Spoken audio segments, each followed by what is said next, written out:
Film Trigger here. My name is Stevie Cade. My name is Seth Draven. We are going to talk about scary stories to tell in the dark. I'll tell you what, I really enjoyed this movie. I did too. So overall, we gave this a B. The film was captivating, and I was interested in all the characters and their development. Yeah, the graphics were pretty decent. The tone was dark, much like the book, and it's a great, scary family flick. Or a date movie would work too. And a modern version of classic horror films such as Frankenstein, Dracula, White Zombie, Vampire Bat, all of which are actually mentioned in the movie in one way or another. Posters, the TVs in the background or something like that. So I thought that was really cool because I am a big horror movie buff. So the positives of this movie, number one for me was Sarah Bellows. Now, she was a character that tied all the stories together, and she was made up for this movie. And I thought that was a great way to keep the story collected and together, because I was thinking going into this that it might be like a Tales from the Crypt or a Twilight Zone sort of thing. Like, you know, they're going to do one story one after the other. I thought that would have been cool though. Well, yeah. Like, I mean, I get why they didn't do it, but I still think it would have been pretty cool if they did. Yeah, and I agree with you. Like, I wasn't thinking that was going to be a bad thing, but that's what I was expecting. I wasn't them doing one collective story kind of was a nice surprise. Source material accuracy were pretty darn spot on, right? Yes. I mean, they did have the Jangly Man. He wasn't in the book, but they did tie him into a story that was already in the book. So they kind of like crossbreeded characters. Yes, the classic me, Ty, Dalty Walker. Yeah. With the head falling down the chimney. Yeah. And then the rest of the body parts fall down the chimney. They come together and they make a brand new character. The Jangly Man. See, that's really cool. Now, the visual accuracy, for someone like me, you know, old, I recognized the etchings from the book on screen. I haven't seen these characters in years, besides whatever they use in promos. Sarah Bellows' character, even though she was made up for the movie, they based her off that creepy lady, you know, on the book cover. Yeah. And I recognized that from the book, you know, or even the fat lady down the hall. What's her name? His name? Its name? I don't think it has a name. Well, the fat thing. I think this is called the Pale White Lady or something. I recognize that. The Scarecrow, it just jumped off the pages onto the screen, and not in a bad way. Like, it was believably there on the screen. Another positive was the jump scares. Now, jump scares typically are on a negative side, because I think a lot of movies use jump scares as a cheap gimmick to call their movie a thriller. This movie uses it really well. Like, it's suspenseful. There's times where I'm like, here it comes. Here it comes. Here it comes. Yeah, and then you're just like, okay. They're not gonna, oh my god! And then they got you a couple times. It got me. Yeah, they did. It got me with the toe one. Oh yes, that one that made me jump the most. Yeah, like, how did she get under the bed? That's another thing that reminded me of old school horror movies. You know, like, it made jump scares almost fresh again. Another great positive is Stella and Ramon. Ramon being played by Michael Garza and Stella being played by Zoe Margaret Coletti. And they kind of carried the film on their shoulders, which is tough for actors that age for the most part. Yeah. You know, and I think they both did really well, but not only did they carry the story on their shoulders, they kind of carried some of the other cast members on their shoulders too. Which goes into a negative, but we'll get to that when we do the negatives here. The last positive for me that really made this movie work was the multi-dimensional or fourth-dimensional parallel universe that they had going on. That was interesting. Yeah, I wish they showed more of it. They didn't show it till the very end. She goes into the house, and she gets taken back 100 years, and now she's kind of living Sarah Bellows' life a little bit. Yeah. And while she's doing that, Ramon is also in the house, but in his time. And he can kind of hear her, she can kind of hear him. So there were some negatives in this movie. One of them being forgettable characters, like Augie, played by Gabriel Rush. He was my least favorite. But yeah, he was very forgettable. Once he was gone, I didn't miss him. Dean Norris, who played Stella's dad, I was really excited to see him, and they kind of threw him away because he's from Breaking Bad. He played.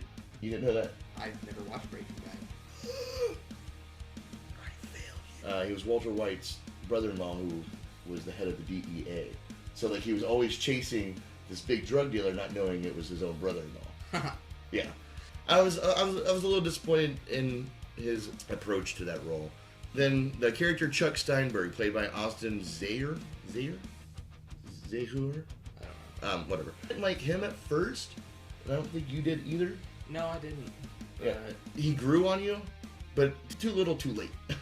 Because his character kind of annoyed me up until the moment I liked him. Then, speaking of annoying characters, Tommy, the guy at the beginning of the movie, you know, that classic, you know, jock bully type. Yeah. Played by Austin Abrams. I just did not like him, and not because I wasn't supposed to like him. I did not like him because I couldn't understand what he was saying. Like, I get it, he's supposed to be drunk or buzzed or whatever, but he didn't sound that sort of incoherent. I just need to get in your car, or get out of the car. Like, dude, you sound like you're like in a lot of pain and not intimidating whatsoever. And I found him to be very annoying. This movie also had racial and political tones that I thought were completely and utterly unnecessary. It's a movie from, like, what, 1968 is the year the movie's held in. I get that they're trying to show that, but you don't have to have Richard Nixon referenced every 5 minutes. You know, the Vietnam War referenced every 5 minutes. And them constantly using racism to talk about Ramon Morales. Okay, oh, you're the foreign guy. So we're going to constantly bring that up. Right. And, you know, they even, at one point in time, they wrote on his car, wetback. Like, I get that that was society at the time, but it didn't add anything to the movie. There was no point in it at all. It didn't come together like, oh, well, now I get why they brought up the Vietnam War 50 million freaking times. Right. They could have taken all that shit out, and the story would have been just fine without it. The movie was a bit cheesy. Bit corny. Yeah, it was. To be expected, though, because it is a movie targeted towards a younger audience, so I got that. But there was times where it seemed like it had trouble remembering what audience it's targeting. Some of the lines were so bad. Oh my gosh. What's that one line the girl said, Stella said? You don't read the book. The book reads you. That would make sense if it was targeted for that younger audience through the whole thing. So it'd have lines and dialogue like that, then turn around and do this completely and utterly terrifying scene that was not targeted for the audience that joke was meant for. You know, and I even heard little kids behind us, a few seats behind us, like, "Mommy, this movie's too scary." Like, it was like, yeah, you brought your 4-year-old to a frightening movie, and it will probably scare the shit out of her when she grows up to be an adult. And who knows, she might grow up to either be a murderer or be a movie film reviewer on YouTube. You know, you just never know what movies like that will do to a kid.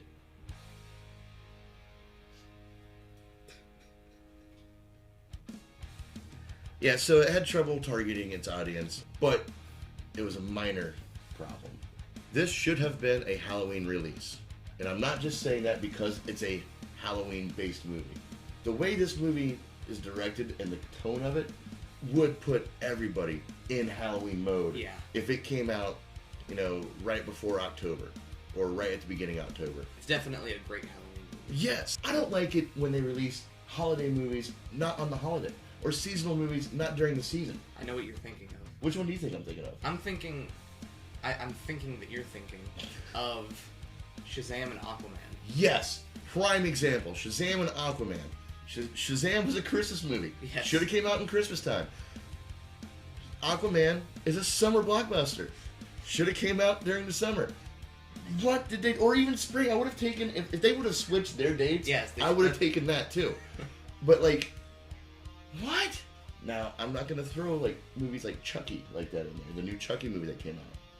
Because that's just a slasher. Even though it's typically shown at Halloween, that movie can last all year long. Right, that makes more sense. Last but not least, the obvious and unconfident sequel setup. Definitely. It was thrown in there last second. Stella had the book because she was, you know, letting the world know about Sarah Bellows' story. Yeah, the true Sarah Bellows story. The true Sarah Bellows story. Which is a cool ending. It was a great ending to that film. But then they're like, oh, we really lost loved ones, but I know the answers to get them back is in this book. I'm like, okay. And like, and I say unconfident because it seems like it was thrown in there like, what if people actually do like this movie? Yeah, set up a sequel. Like, that's pretty much how that setup felt like for me. So, there's our positives and negatives for the movie. Now, a general discussion of all this. A few nods that I would like to point out here. Nightmare on Elm Street. I could be wrong, but there's a clip in this film where they show a long hallway with a blue tone, and you see this wheelchair kind of sitting crooked at the end of the hallway. And it resembled that scene from Nightmare on Elm Street 3. If that is what I think it is, then that was a really cool nod, because Nightmare on Elm Street is one of my favorites, especially Nightmare on Elm Street 3. Well, now you had like an alternate storyline you would like to see told in this, or like you thought they could have done. Yeah, I thought of something that they could have done, like you said. What if they opened up the movie with a couple of kids, maybe brother and a sister, and their parents are going out of town, so they hire a babysitter, and then the babysitter decides to tell them some scary stories, but in between the stories, she gets phone calls from a stranger. After the last story, you find out that the phone calls are coming from upstairs. Therefore, the story, the babysitter. Yeah.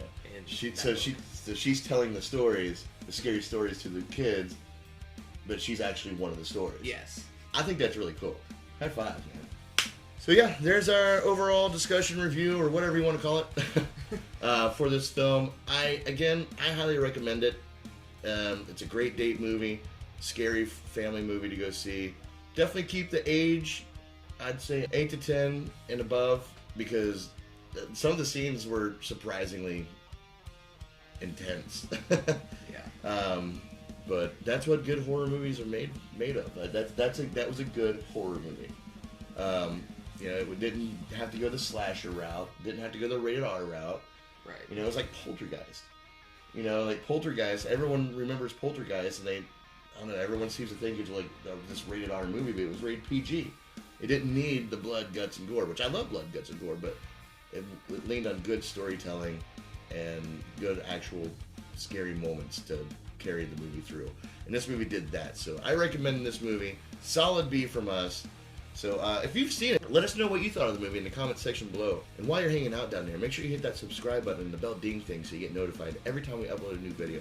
All right? Thank you guys so much for watching. Stay trigger happy, my friends. Peace. Except for the jingle man. The jingle man. Okay. Jangly. Jangly man. Jangly man. Jangly man. Just gotta say it until it loses all meaning.